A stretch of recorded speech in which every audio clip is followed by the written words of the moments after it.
We extended for another year. So Story. All right, Bob, you get to lead off today. Okay. All right, Bob, you get to lead off today. I'm even not mute, so that's good. Coach, about recruiting, how are things going with the new staff as opposed to the way, how big of a difference is it now as opposed to before? It's it's rolling. Like everybody's working, everybody's grinding. It's an amazing feeling to see how much work goes on every day as far as recruiting goes. What about the reception, Coach, from coaches, from kids? I mean, parents, kind of how people reacting to you guys? How much, kind of what's that conversation like for you guys? It's been phenomenal. A lot of times it just takes a little bit of grooming to get things right, and I think the staff has been doing a great job of that. Just getting those relationships going again. I don't think it was that people were negative about Illinois before. It was just more of cultivating those relationships and being able to build on them. And I think Coach B, first off, as a leader, he helps us do that. And then the coaching staff, everybody's working their tail off to keep those things going. The last thing I've got is, when will you know the recruiting part is like really positive, or do you feel like that now? I mean, are you already there, or is that something down the road? I think you can kind of tell now that it's going in the right direction. You see guys, a lot more attention coming to the program as far as the recruits go. But we'll tell in December. We'll see what the class turn. Yeah. Thanks, Coach. Yeah. Hey, Corey, good to see you. Following up on Bob's question, just sticking with the recruiting front. You've been around this program a little longer than the other coaches who are here right now. Can you tell us a little bit about the effect that Pat Embleton and guys like that who have been around this program for a while as well have had on recruiting, and just how important those guys are to this mission and what you've seen from them, I guess, behind the scenes? Guys like Pat are invaluable because there's so many things that they can do. Like, he's not just the things that you guys see of just like helping find recruits and things like that. Like, Pat understands how to get guys in school. He understands what needs to be done. He understands who needs to be talked to. The things that he can do is not very many guys that understand or know what happens at the University of Illinois as far as academics and being able to get a guy in the school and knowing all the things that it takes to get a guy in school. So just having a guy like Pat and his staff around here, that's one of those things that you can't put a price on.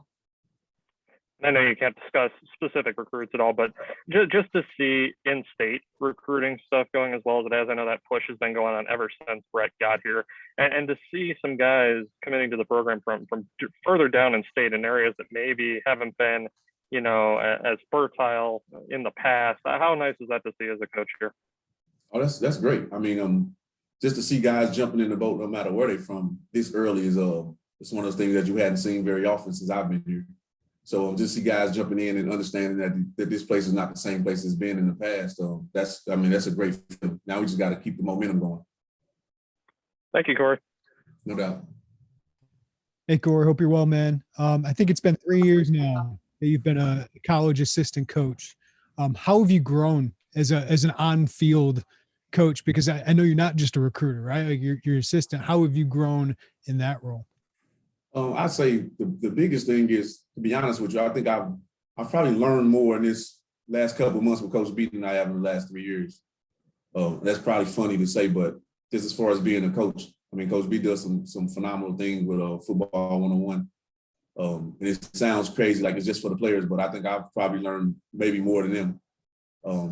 But also just learning just how to be a great coach and learning how to focus in on the right things, get my guys going in the right direction. This is my first year with the running backs, but I've coached every position on the field as a high school coach.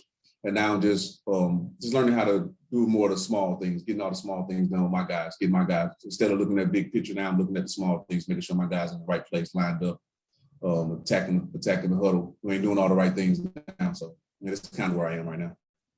Yeah, if you could have told yourself 3 years ago, like some advice about the difference of college to high school, what would you tell yourself? Be patient. It's a lot of things I tell my players. Be patient. Take your time. Focus.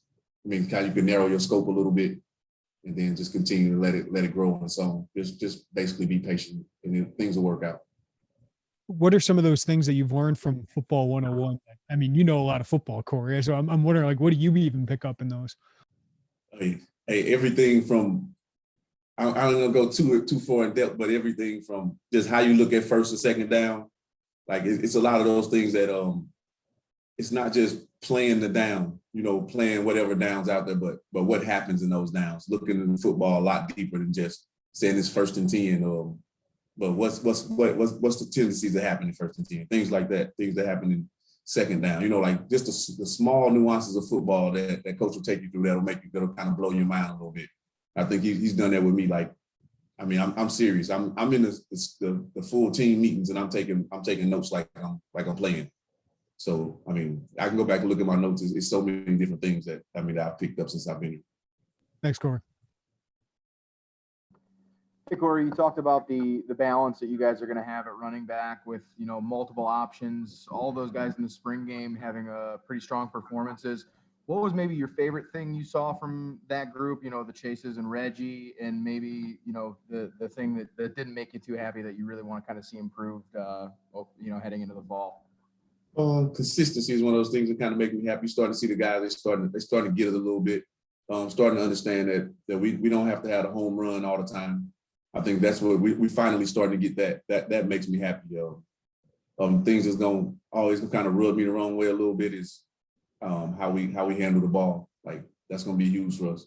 Sometimes we have a little tendency to get loose with it, and if you run out of bounds, I'm gonna go crazy. So those are a couple small things. Thanks, Corey. Ask Chase about that one. And Coach, I wanted to ask about specifically about Reggie Love in the spring game. This is kind of the first chance he's had. He had a few carries last fall, but the first chance to really get out there and get some runs, 9 carries, 63 yards. You've coached him for such a long time. What was that like for you to have that moment with him as his position coach? I mean, it always feels good to see guys have success, but like to see Reggie works his tail off, and he knows it's going to be probably harder on him than anybody else in the room because I've seen him so long. But I mean, he comes every day, works his tail off. It's good to see him have a little roll a little bit, but I mean, we just scratching the surface right now, and he got a lot more work to do to get where he want to be. I also have a question about St. Louis recruiting. I mean, as well as anyone how cyclical it is down there. It seems to move from school to school. There's 6 Division I guys at CBC, and then the next year there's 7 guys at Trinity, and the next year there's 5 guys at DeSmet. It seems to move from school to school. How do you approach that? Knowing a lot of those coaches and knowing the scene around there, how do you approach that kind of unique thing to St. Louis recruiting? I think it's one of those things that it's gonna sound like it's saying the same thing, but it's really about the relationships.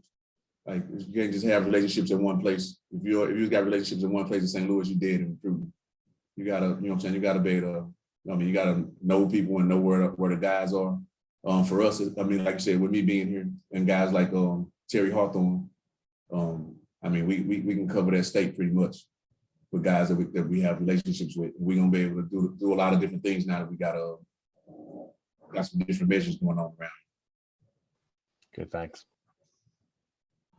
Hey, Corey, hope you're doing well. I know a year ago, like we were trying to figure out how this world was going to be shaped by dealing everything via Zoom, but how different was it? Different in the sense that like you're back in person to have those guys in person for spring. How much more value do you get out of that? Might be a stupid question, but versus just trying to find your way through it on Zoom. Really, that's a phenomenal question. I think really having them close to you where you can touch them, and like you in that close physical area where everybody's paying attention, everybody's watching. Like for me, I'm a guy that like I want to be able to work with you. I want to be able to, in my meetings, it's hard for me to just sit and talk at people. I don't like talking at a screen. I want to see how the vibe is in the room. So for that, like my room, the vibe's so great, you can feel it when you walk in the room, the energy. That's so much different than being on Zoom. Because some guys, you don't know how guys learn when you're on Zoom. When you're in person, you kind of figure out how they learn. They learn best from being on the board, or they learn best from being out on the field, or we got to go walk through those type of things right there. Those are invaluable things that you can't get through Zoom. I think Aaron Henry talked about, like in his room, Devin Witherspoon is kind of like the vibe setter a little bit. Do you have a vibe setter in the running back room? I think probably Reggie and Chase Brown probably. both of those guys, they walk in the room is upbeat every day. Like and if somebody else is down, they gonna bring them with them. Like both of those guys kind of come in. Chase Hayden's my quiet guy, but he's like so smart and attentive. He's gonna be paying attention to everything. He hang on to every word. So those guys, it's kind of like a little group. They all sit real close to each other. So it's a nice little vibe going. And if I could get one more, what's the message or the goal for them now that spring is over and this kind of window between now and when summer workouts ramp back up? What do you tell them as they kind of go back to maybe their hometowns in some cases? We're still competing right now. Like we compete in everything we do. We're competing in the academics. We compete right now. You're going home, but you're still competing. I mean, you got to go home. You got to go make sure you're taking care of your body, make sure you're working out, make sure you're doing the things so you come back and you're not behind. We're going to compete out of love and not envy. Thanks, Corey. Appreciate it. Hey, Corey, I kind of wanted to ask on something Jeremy hit on. You said you've learned a lot more in the last 3 months. How much of that is based off just like the analytical use you hit on, like the first down, second down, and like team tendencies? How much of your advanced knowledge has become just because of the use of analytics within the program? Those type of things, analytics, so those type of things, they always play a part. But when you're around Coach B, you kind of get things from him that you just don't see on film. Things that you just don't look at every day. And especially for myself, I can say that, especially I've been doing this for 3 years here, and a lot of things I had never even paid attention to, honestly. So it's just a lot of small things that little nuances that coaches do that he pick up on right away. And I might say right away, it might seem right away to me, but he's maybe studying it for a week before he bring it to me. But like it just seems like it's something he just grabbed, and now I'm just not. Why didn't I think of that? You said there's some little things that you maybe haven't hit on in the past and that you're now more aware of. What are some of those things, and how much have they helped you as a coach? Just paying attention to the small things, paying attention to like I say, down. I'm just gonna continue to use the down and distance thing. I don't want to go too far with a lot of stuff, but with the down and distance thing, just knowing what you're gonna get, like knowing what you should be getting from the other side, from the defense, knowing what their tendencies are, knowing like if it's 3rd and 4, like what we have to do, what needs to be done, what kind of down it is, like those type of things. I know and not only for us, but like everybody on the field has to know it. Like Coach B, he's big on that. He's big on not just the coaches knowing it, but the players. Everybody should be thinking the same thing all the time, and that's been huge for me. Hey, Corey, I just had one quick follow-up. Obviously, the opportunity Lovey gave you was life-changing for you and your family. What is the opportunity that Brett's given you to stay on? Like, what has that meant to you? I mean, that's a good question. I think it's really more like, it's almost an emotional question, because he kind of still taking a chance on me. He kind of took a chance on me without knowing me. And you got to think, like, Coach B probably could have got anybody to take this job. He could have called 100 other dudes. I mean, so it's one of those things for me. Like I'm here, Jeremy, you know me. I'm here. I'm gonna go do what I got to do. I'm gonna go grind my butt off. I'm gonna make him proud that he did the right thing. Make him know that he did the right thing on the field and off the field. Like you said, I do want to be known as more than just a recruiter, as a good coach. But Coach B told me something when I first got his job, and I ain't gonna spit it out, but like I understand what I need to do. You're not going to share it? No, I'm not going to share that right now. All right. Thanks, Corey. All good. Anything else? All right. Thank y'all.